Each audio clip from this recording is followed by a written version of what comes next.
अस्सलामुअलैकुम जी, कैसे हैं आप सब? ठीक-ठाक हैं? मैं उम्मीद करता हूँ कि आप सबकी सेहत और ज़िंदगी ठीक-ठाक चल रही होगी।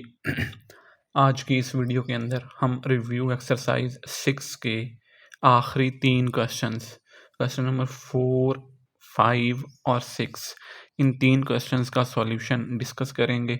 तो चलिए शुरू करते हैं। अब क्वेश्चन नंबर 4 के अंदर हमें बता दिया गया कि tan theta is equals to 3/√2। Tan theta की वैल्यू हमें दे दी गई और हमने फाइंड करनी है रिमेनिंग ट्रिग्नोमेट्रिक रेशोज़ की वैल्यू। इसमें साइन है, कॉज है, सीकेंट है, कॉसिक है और कॉट है। ठीक है जी। तो अब सबसे पहले तो टेन थीटा अगर आप लोग अपने ज़हन में याद करें, एक राइट ट्राइएंगल के अंदर टेन थीटा किसके इक्वल था? तो टेन थीटा इक्वल होता है परपेंडिकुलर ओवर बेस के। इसका मतलब है ये जो वैल्यू हमें टेन थीटा की दी हुई है, ये परपेंडिकुलर ओवर बेस वाली वैल्यू है और इसके अंदर परपेंडिकुलर की वैल्यू 3 है और बेस की वैल्यू √2 है। तो अगर हम इसकी ट्राइएंगल ड्रा करें तो ट्राइएंगल कुछ इस तरीके से बनेगी। ठीक है जी।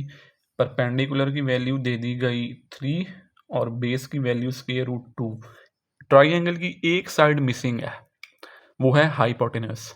तो सबसे पहले तो पाइथागोरस थ्योरम का इस्तेमाल करते हुए हमने इस मिसिंग लेंथ को फाइंड करना है। पाइथागोरस थ्योरम कहता है हाइपोटेन्यूस का स्क्वायर इक्वल्स टू परपेंडिकुलर का स्क्वायर प्लस बेस का स्क्वायर। परपेंडिकुलर की वैल्यू क्या है जी? 3 और उसका स्क्वायर कर लेंगे और बेस की वैल्यू क्या है जी? √2 और इसका भी स्क्वायर कर लेंगे। ठीक है जी। इधर हाइपोटेन्यूस ऐसे ही आ जाएगा। 3 का स्क्वायर 9 होता है और ये वाला स्क्वायर इस रूट से कैंसिल आउट होकर सिंपल बच जाएगा 2। इन दोनों को ऐड करेंगे तो आंसर आ जाएगा 11। ठीक है जी। और 11 का दोनों तरफ स्क्वायर रूट ले लेना है। ठीक हो गया जी। तो ये स्क्वायर से रूट कैंसिल आउट हो गया, तो हाइपोटेन्यूस की वैल्यू क्या आ गई जी? √11।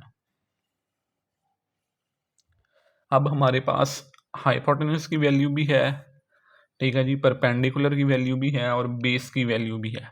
तो हम अपनी बाकी ट्रिग्नोमेट्रिक रेशोज इजीली फाइंड कर सकते हैं। हमें पता है कि जो साइन थीटा है वो इक्वल होता है परपेंडिकुलर ओवर हाइपोटेनस। ठीक है जी। तो परपेंडिकुलर की वैल्यू 3 है, यहाँ पुट कर देंगे। हाइपोटेनस की वैल्यू हमने अभी फाइंड की 3/√11। तो ये आंसर बन जाएगा साइन थीटा का। साइन के बाद अगली वैल्यू आती है कॉज की। कॉस थीटा इक्वल होता है base over hypotenuse. Base over hypotenuse. Base की वैल्यू क्या है जी? बेस की वैल्यू है √2। तो बेस की वैल्यू √2 है और हाइपोटेनस की वैल्यू हमने अभी फाइंड की √11। ठीक हो गया जी। अच्छा, इनको अगर आप चाहें तो ए की स्क्वायर रूट में भी लिख सकते हैं। इसको लिखा जा सकता है ए की √2/11। ठीक है जी। इस तरह भी लिखा जा सकता है। अच्छा, साइन है, कॉज है, टेन की वैल्यू हमें दी हुई है स्टेटमेंट में।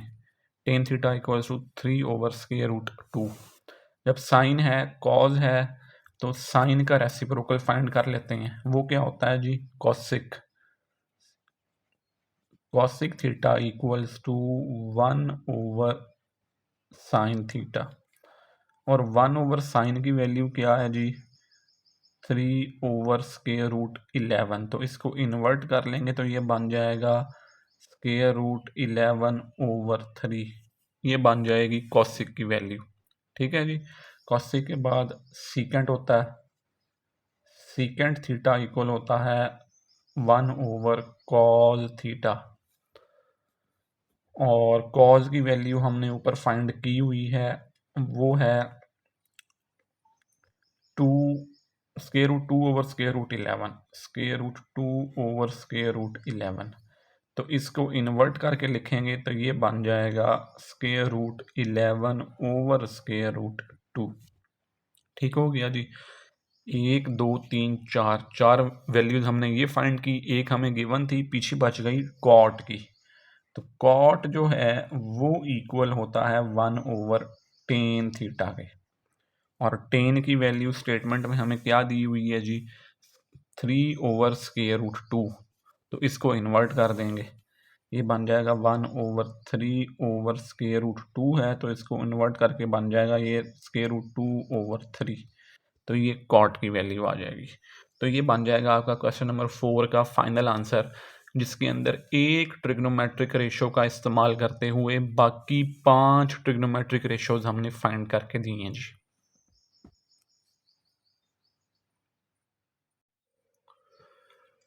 अब नेक्स्ट है जी हमारे पास क्वेश्चन नंबर 5। क्वेश्चन नंबर 5 के अंदर हमें बताया गया कि from a point on a ground the angle of elevation to the top of a 30-meter high building is 28 degree। सबसे पहले तो एक बिल्डिंग सपोज कर लें जो कि 30 मीटर ऊंची है, 30 मीटर। ठीक है जी, ये बिल्डिंग है। ग्राउंड पे एक पॉइंट है और उस पॉइंट से जो एंगल ऑफ एलिवेशन है to the top of the building वो हमें बता दिया गया, वो कितना है जी, 28 डिग्री। ये 28 डिग्री है theta. How far is the point from the base of the building. Building की बेस ये है और हमें कहा गया है कि बेस से वो वाला पॉइंट किस फासले पर है। ठीक है जी। तो ये आपके पास एक राइट एंगल ट्राइंगल बनती है जी, और ये इस तरह के क्वेश्चंस हमने एक्सरसाइज 6.6 में सॉल्व किए थे। एंगल दे दिया आपको, एंगल के सामने हमेशा परपेंडिकुलर होता है, और ये वाला डिस्टेंस ए बी आपको फाइंड करने को कहा गया। ठीक है जी। तो अब आप देखें कि इसके अंदर कौन सी ट्रिग्नोमेट्रिक रेशो लग सकती है। टेन थीटा का इस्तेमाल किया जा सकता है। Tan theta is equals to, through proper brushing, perpendicular over base. Perpendicular की वैल्यू क्या दी हुई है जी, 30 मीटर, और बेस को मैंने क्या नाम दिया हुआ है, बेस है मेरी ए से बी जिसको मैंने कहा हुआ है एक्स, तो इसको मैं एक्स पुट कर लूँगा। और थीटा जो एंगल है वो कितने डिग्री है जी, 28 डिग्री। तो सबसे पहले तो टेन 28 डिग्री की वैल्यू फाइंड करें। टेन 28 डिग्री की वैल्यू आ जाएगी, मेरा कैलकुलेटर आई थिंक ख़राब हो चुका है, ये आएगी 0.5317 is equals to 30 over x. ये एक्स इधर डिवाइड है, दूसरी तरफ जाके मल्टीप्लाई हो जाएगा, तो x is equals to 30 over 0.531 और 7। इन वैल्यूज को डिवाइड कर दें तो आपके पास फाइनल आंसर आ जाएगा जी 30 ओवर आंसर। तो ये बन जाएगा 56.421 और 7 मीटर। ठीक है जी। तो ये मेरा बन जाएगा फाइनल आंसर। अच्छा जी, नेक्स्ट है जी हमारे पास क्वेश्चन नंबर 6, जो कि इस एक्सरसाइज का आखिरी क्वेश्चन है। इसमें हमें बताया गया है कि अ ladder leaning against a wall forms an angle of 56 degree with the ground. कि एक सीढ़ी है जो कि ग्राउंड के साथ जो एंगल बना रही है वो कितने डिग्री का है जी, 65 डिग्री का। ठीक है जी। If the ladder is 10 metre long, सीढ़ी की जो लंबाई बता दी गई वो बता दी गई 10 मीटर। तो हमसे पूछा गया how high does the ladder reaches on the wall, ये जो सीढ़ी है जिस दीवार के साथ लगी हुई है वो दीवार के साथ किस हाइट तक पहुंचती है। ये हमने ये वाला डिस्टेंस फाइंड करना है, ठीक है जी।